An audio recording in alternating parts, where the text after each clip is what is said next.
tahimik, malinis, walang bakas ng paghihirap o kamatayan. Ganito ang tanawin na inihayag kay Ellen White, ang isang daigdig na hindi kailanman nabahiran ng kasalanan. Ang mga puno'y puno ng buhay, ang hangin ay dalisay, at ang mga nilalang ay kumikilos sa ganap na pagkakaisa. Ngunit sa kabila ng kagandahang iyon, dumaloy ang mga luha sa kanyang mga mata, hindi dahil sa kaligayahan ng lugar, kundi dahil sa alaala ng isang mundo na nawala.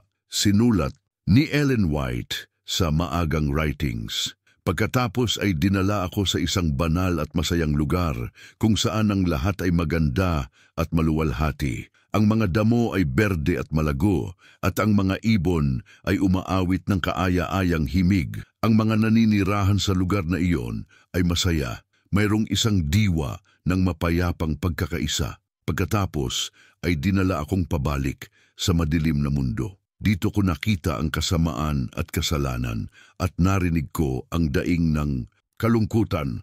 Naramdaman ko ang kalungkutan at labis akong lumuha. Sa pagitan ng dalawang tanawin, nakita niya ang matinding agwat. Isang mundo ng liwanag at isang mundo ng dilim. Isang hardin ng walang hanggang kapayapaan at isang lupaing binasag ng sigaw ng digmaan at kasalanan. At siya'y umiyak, hindi para sa sarili, ngunit para sa atin. Dahil ang kanyang mga mata ay nakakita ng kung ano ang nawala mula sa mga kamay ng tao at kung ano ang maaring muling makamtan lamang sa pamamagitan ng dugo ng kordero. Sa bawat paghinga ng hangin sa lupang iyon na walang kasalanan, ang kanyang puso ay bumigat sa alaala ng ating daigdig. Isinulat niya muli sa Maagang Writings, "Ako'y labis na nasaktan nang makita ko ang mundo, sapagkat alam kong ito'y tiyak na mawawasak. Ngunit muling sinabi sa akin ng aking anghel, hindi ka dapat manatili rito. Kailangan mong bumalik upang ipahayag sa iba ang mga bagay na ipinakita sa iyo. Ito ang bigat ng propesiya upang makita ang kaluwalhatian at muling bumalik sa abo ng sangkatauhan." At sa kanyang luha, may isang paalala, may daigdig na walang kasalanan. Ngunit tayo'y nakapako sa isa na winasak ng kasalanan.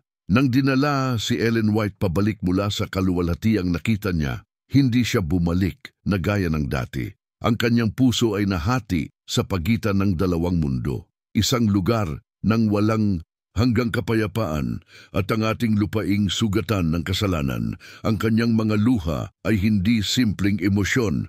Ang mga ito'y naging patotoo, luha na nagdadala ng bigat ng isang mensahe mula sa Diyos. Isinulat niya sa Maagang Writings, "Nakita ko ang walang kapantay na kaibahan sa pagitan ng kaluwalhatian ng langit at ng kalagayan ng mga naninirahan sa lupa. Ang mga ito ay tila walang pag-asa at ako'y labis na nalungkot. Subalit sinabi sa akin ng aking anghel na ipakita sa iba ang pag-asa na nasa harap nila sa pamamagitan ng dugo ni Kristo." Doon niya naunawaan ang kanyang misyon ay hindi lamang makakita, kundi magsalita.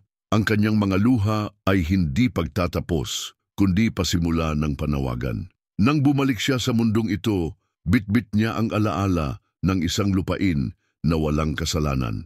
At sa bawat pagbanggit niya tungkol dito, may kasamang kirot, sapagkat nakita niya kung gaano kalayo na ang naligaw ng sangkatauhan mula sa orihinal na plano ng Diyos. Sinabi niya sa Maagang Writings, "Nakita ko ang kalagayan ng mga anak ng tao na papalibutan ng kasalanan, panganib at kamatayan. Ngunit nakita ko rin na ang mga tinubos ay magkakaroon ng isang tahanan sa isang mundong walang kasalanan at ang kanilang mga luha ay papahirin." Iyon ang dahilan kung bakit siya umiyak. Isang daigdig ang kanyang nakita na hindi kailanman naranasan ng mga anak ng tao pagkatapos ng Eden. Isang daigdig kung saan ang bawat sigaw ng sakit ay pinatahimik at ang bawat sugat ay ginamot ng presensya ng Diyos. Ngunit kailangan niyang bumalik, kailangan niyang maranasan muli ang bigat ng ating mundong wasak.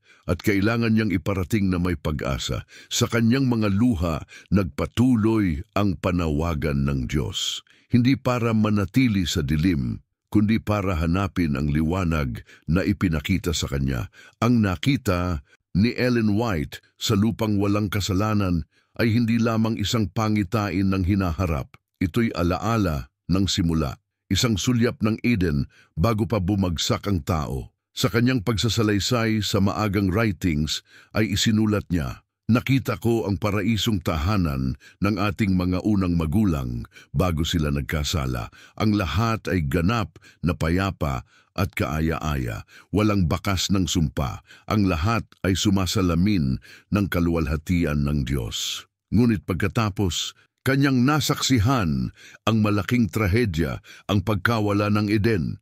Mula sa liwanag tungo sa dilim, mula sa awit ng kalikasan tungo sa daing ng sangkatauhan, at sa kanyang puso nagsanib ang dalawang tanawin, ang nakaraan at ang hinaharap.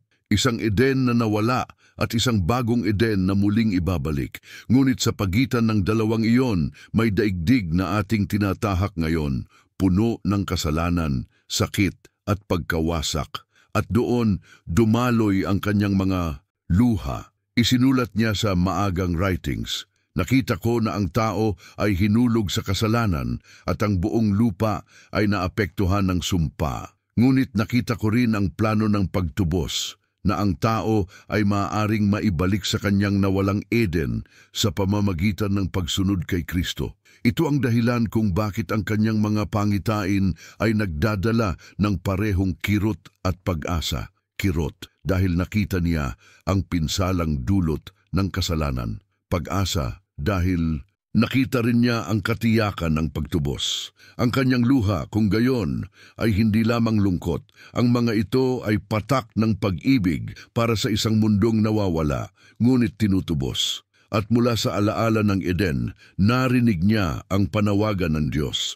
Ipahayag, ibahagi, ipasa ang paalala na mayroong isang daigdig na darating, isang Eden na walang hanggan. Habang pinapakita kay Ellen White ang kaluwalhatiang darating, hindi niya maalis sa kanyang isipan ang imahe ng daigdig na kanyang iniwan sa likod. Ang liwanag ng walang kasalanang lupain ay lalo lamang nagpatingkad sa kadiliman ng mundo na kanyang ginagalawan. Sa kanyang pagsasalaysay sa maagang writings, isinulat niya, "Ako'y namangha sa kagandahan ng langit at sa kaligayahan ng mga banal. Ngunit nang inutusan akong bumalik sa lupa, nakaramdam ako ng matinding kalungkutan. Ang lahat ng bagay dito ay tila lubhang madilim kung ihahambing sa kaluwalhatiang aking nakita." Dito nag-ugat ang kanyang mga luha, hindi dahil sa kawalan ng pag-asa, kundi dahil nakita niya ang pagkakaiba. Nakita niya kung gaano kalayo ang ating mundo mula sa plano ng Diyos. Sa mga tanawin ng kalangitan, nakita niya ang katuparan ng pangako. Sa lupa, narinig niya ang daing ng mga tao, at sa pagitan ng dalawang iyon, siya'y tinawag upang magsalita. Isinulat niyang muli sa maagang writings, "Habang ako'y nagmumuni-muni sa kadiliman ng lupa, napagtanto ko ang kahalagahan ng mensaheng ipinagkatiwala sa akin. Ang ilaw na aking nakita ay dapat kong ibahagi upang ang iba ay magkaroon ng pag-asa." Sa kanyang mga mata, ang liwanag ng walang kasalanang lupain ay hindi lamang isang pangitain. Ito ay isang paalala na ang mundo ay hindi nilikha upang manatili sa kadiliman.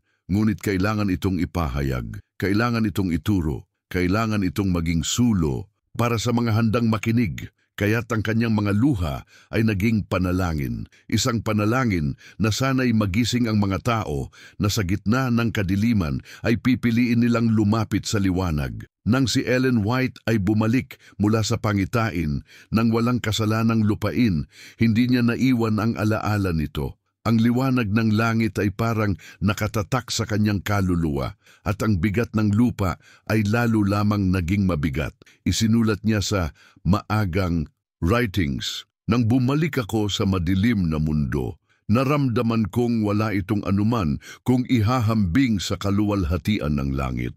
Ako'y nakaramdam ng isang pagnanais na huwag na muling bumalik, ngunit sinabi sa akin ng aking anghel na mayroon pa akong gawain sa lupa.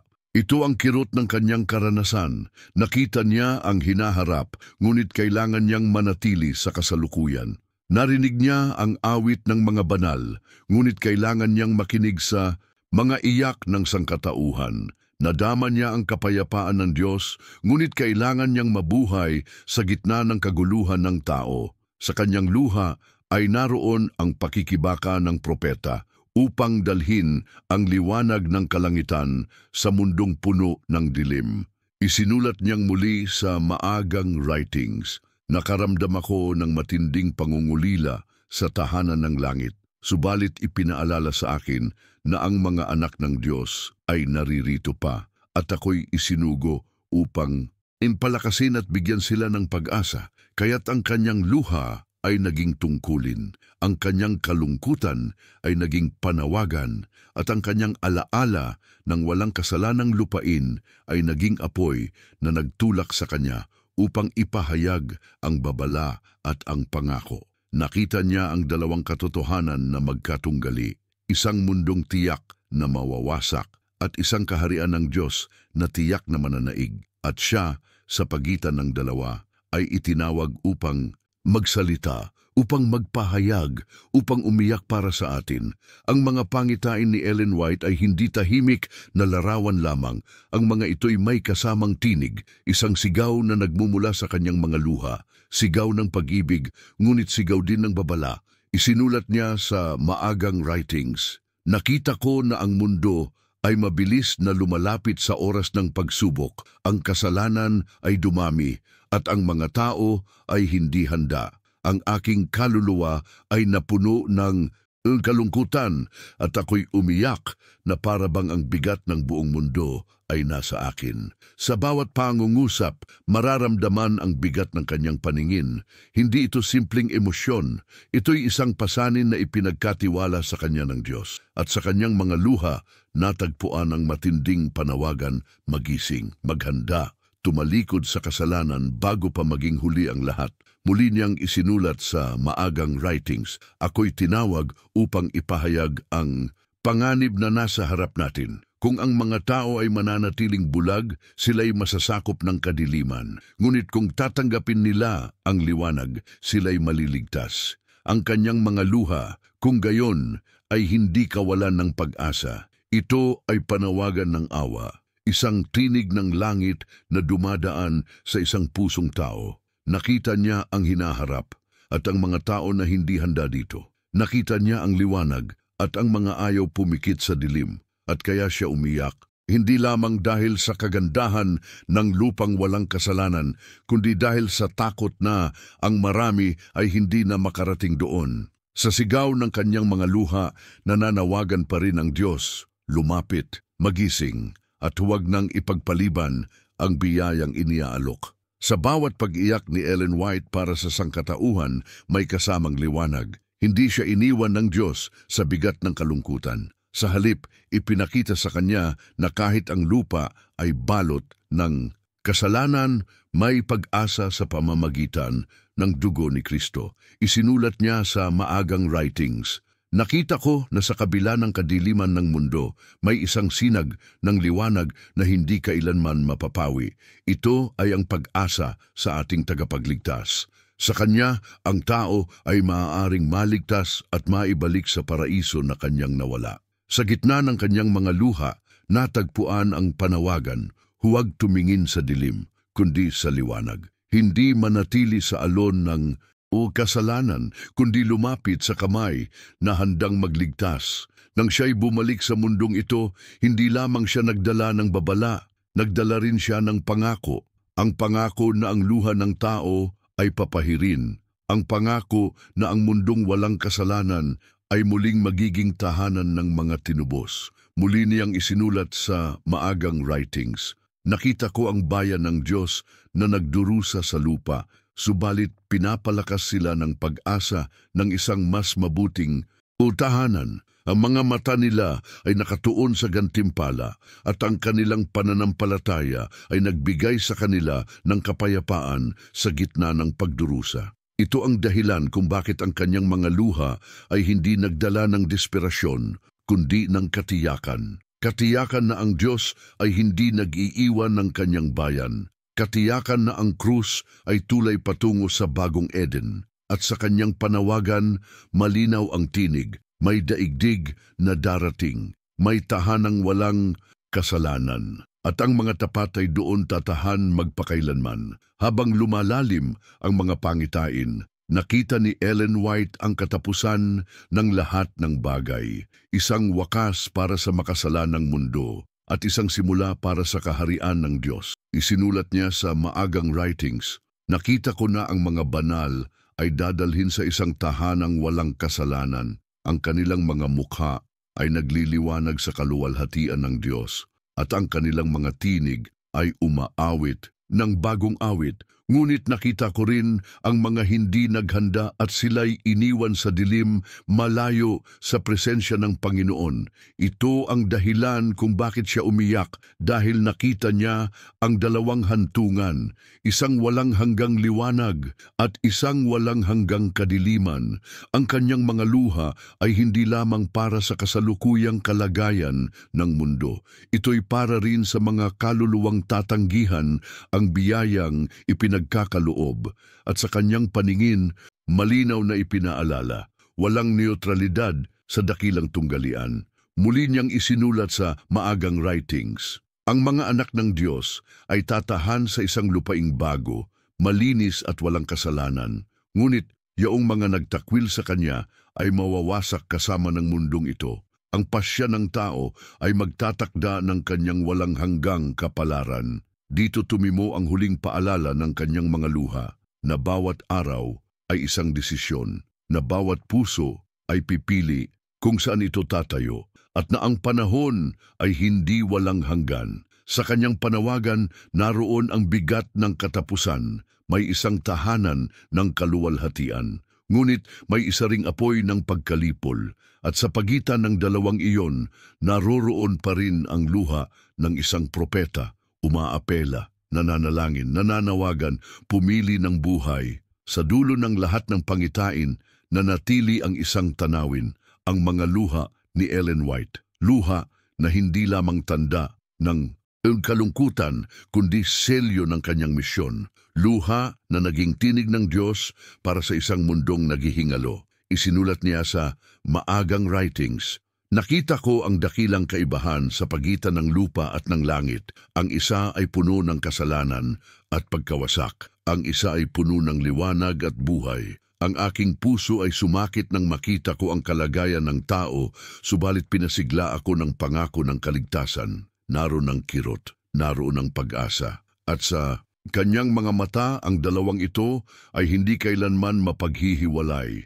Habang siya'y tumitingin sa mundong walang kasalanan, nakita niya ang kaluwalhatiang nakalaan sa mga matapat. Habang siya'y bumabalik sa ating mundo, nakita niya ang kawalan ng paghahanda ng marami. At kaya siya umiyak, isang pagluha na hindi nakatali sa emosyon lamang, kundi naging panawagan sa lahat ng makakarinig. Muli niyang isinulat sa maagang writings, sinabi sa akin ng aking anghel na huwag akong manatili sa pag-iyak kundi ipahayag ang nakita ko, sapagkat marami ang naliligaw at dapat nilang malaman na may pag-asa sa pamamagitan ni Kristo. Ito ang buod ng kanyang luha, na sa kabila ng kasalanan may kaligtasan, na sa kabila ng dilim may liwanag, na sa kabila ng kamatayan may bagong buhay, at sa huling himig ng kanyang paningin, ang paalala ay nananatili. May isang lupain na walang kasalanan, at iyon ay naghihintay para sa mga pipili ng buhay sa pamamagitan ng anak ng Diyos. Sa kanyang mga luha, nagsimula ang panawagan. At sa kanyang panawagan, naririnig pa rin natin ang tinig ng Diyos na nagsasabing, halika, ang pintuan ng walang kasalanang lupain ay bukas pa.